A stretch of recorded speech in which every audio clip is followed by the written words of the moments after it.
안녕하세요. 오늘은 3단원 알맞은 높임 표현 단원을 시작하도록 하겠습니다. 네, 교과서 86쪽을 펴주세요. 네, 교과서에 있는 내용이에요. 한번 들어봅시다. 흥민이와 정우미의 이야기요.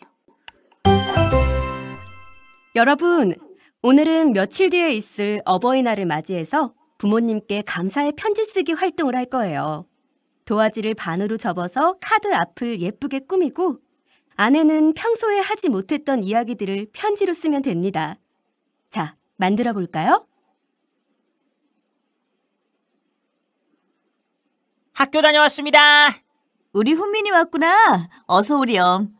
오늘은 학교에서 뭘 배웠는지 엄마한테 이야기 좀 해줄래? 네. 어머니, 여기요. 이게 뭐니, 훈민아?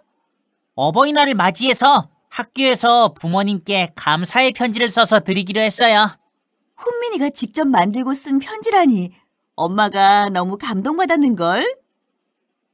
잠깐, 훈민이가 어머니께 편지를 드릴 때 어떤 말을 썼는지 다시 들어볼까요?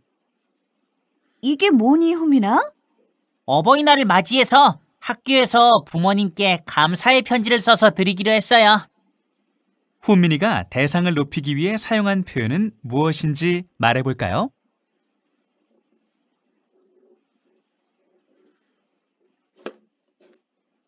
네, 잘 보았나요? 네, 우리가 어버이날을 맞이하여서 부모님께 감사의 편지를 쓰기로 했죠. 그래서 예쁘게 훈민이가 하트 모양을 그리고 내용을 쓴 것 같아요. 내용을 감사 편지, 그리고 상대는 부모. 그럼 여기가 여러분 보이시죠? 전체 이 단원의 목표예요. 높임 표현을 사용해 언어 예절에 맞게 대화해 봅시다. 할 수 있겠나요? 높임 표현, 그 다음에 언어 예절.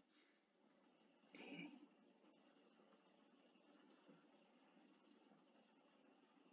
그리고 이 시간에는 높임 표현을 사용하는 경우를 알아봅시다.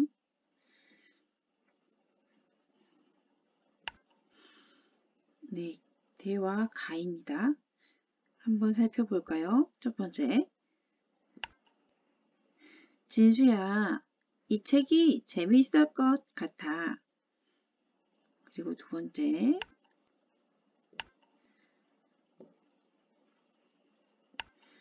네, 아버지, 이 책이 재미있을 것 같아요.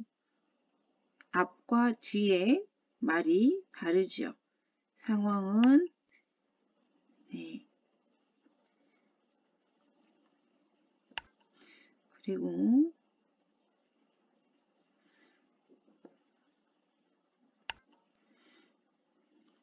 두 번째, 학교 앞에 등굣길의 교문 앞에 있는 친구 또는 선생님이 있을 때 이 친구가 하는 말이죠. 첫 번째, 저기 진호가 간다. 나 저기 선생님께서 가신다. 세 번째 볼까요? 네, 선물을 고르는 것 같아요. 그런데 이 친구가 같은 지갑을 보면서 머릿속에서 생각하는 선물을 주고 싶은 사람을 다른 사람이죠. 첫 번째, 동생에게 줄 선물이야. 어머니께 드릴 선물이야. 같은 상황인데 다른 말을 하지요. 그럼 첫 번째부터 어떤 차이가 있는지 볼까요? 네, 진수야, 아버지. 네, 내가 내가 이 대화에서 듣고 있는 내 상대가 하나는 동생인 진수이고 하나는 아버지이죠. 이런 상황입니다. 내가 말할 때 상대, 내 앞에 내 말을 듣고 있는 상대가 다릅니다. 두 번째, 내가 교문으로 들어가는 사람이죠.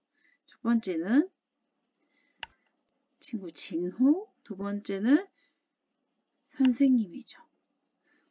그래서 내가 보고 있는 사람이에요. 내가 보고 있는 사람. 그렇죠? 이렇게. 그럴 경우 그 상대가 어떤 행동을 할 때, 그 상대에 대해서 말할 때, 그렇죠? 그럴 때 진호가, 선생님께서, 그리고 간다, 그리고 깨서 가신다. 네, 다르네요. 세 번째, 에게. 네. 누구에게인지, 내가 어떤 행동을 할 때 누구에게인지에 따라서 동생에게 주다, 에게 주다, 그리고 어머니께 드리다. 네. 에게에 따라서 상대에 따라서 이렇게 다르네요. 그러면 이 세 가지 상황을 다시 한번 정리해 볼까요? 말하는 사람이 높인 대의상, 다시 말하면은 높인 상대예요. 어떤 인물이 사용한 높임 표현을 정리해 봅시다. 첫 번째는 높인 사람이죠. 아버지. 그리고 두 번째는 교문 앞에 선생님에게 높였죠. 그리고 세 번째는 그렇죠. 주는데 누구에게 줬는지. 어머니께 드릴. 사용한 높임 표현이 여러분 아버지에게 말할 땐 이렇게 같아요 라고 했고, 누구가 그 행동을 할 때, 아니면 누구에게 내가 무엇을 할 때 이렇게 또 표현이 다르네요. 높임 표현을 사용한 까닭. 방금 세 가지 경우를 보고 우리가 그것을 정리해 봅시다. 왜? 어떤 경우일 때 높임 표현을 사용하는지. 이 부분은 중요한 것 같아요.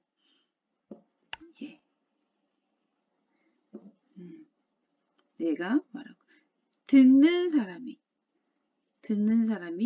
기준이 내 말을 듣는 사람이 우더른이기 때, 내 말을 듣는 사람이, 아니면 내가 말하는 사람이 나보다 우더른이기 때문에. 구별할 수 있겠나요?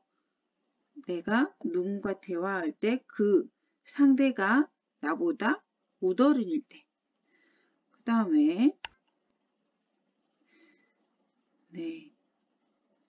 내가 말하고 있는 누구가 그 행동, 여러분 이렇게요. 교문으로 들어가고 있죠.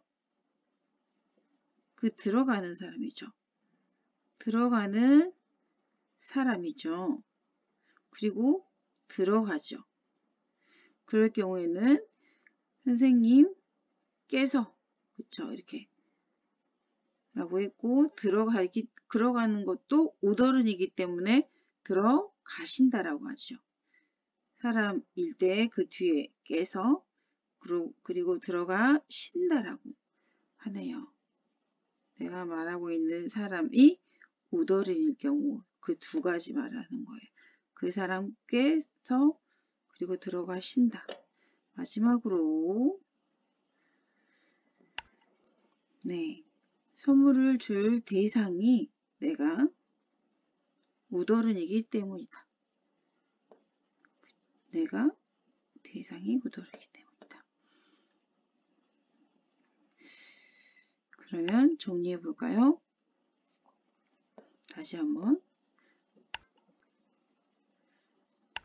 읽어볼까요? 행동하는 사람이 우더른일 때 그 행동을 하는 사람 그리고 내가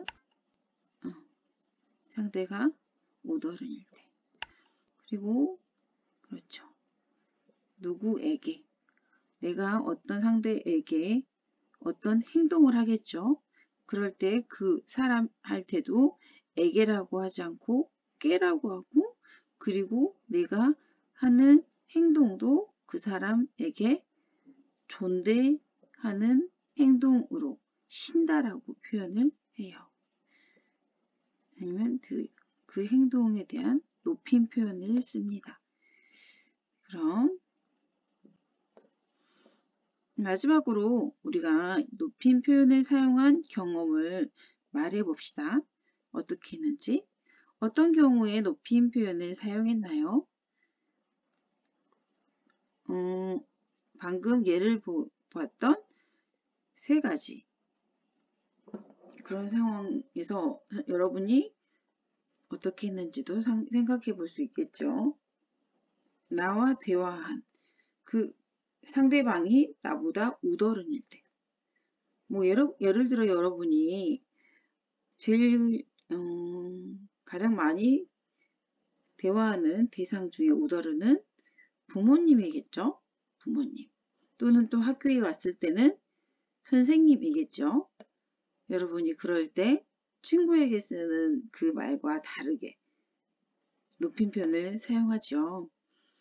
그리고 또는 내가 어떤 사람이 행동하는 것을 볼 때 그 사람이 나보다 우어른일 때는 누구께서 그리고 그 상대가 어떤 행동을 하는 것에 대해서도 예를 들어 신다 이렇게 말을 하지요.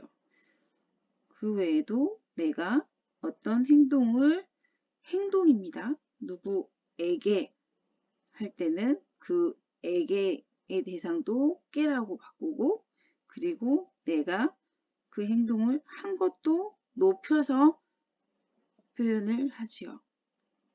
어렵죠. 그렇지만 여러분은 이미 그 표현을 익숙하게 잘 하고 있는 경우가 많은 것 같아요. 네, 이렇게 질문할 때 여러분이요.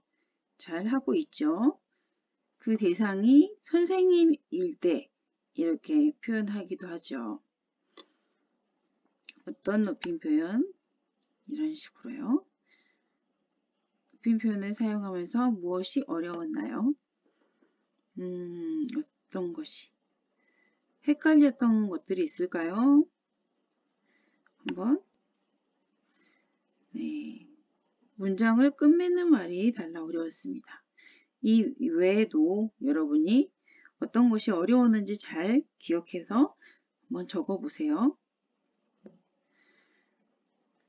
네, 다음 시간에는 국어 92쪽부터 높임 표현을 사용하는 방법을 알아봅시다. 오늘은 사용하는 경우를 알아봤고 그리고 그 각각의 상황에서 어떻게 사용하는 방법을 알아보도록 합시다. 그럼 오늘 수업을 마치겠습니다. 감사합니다.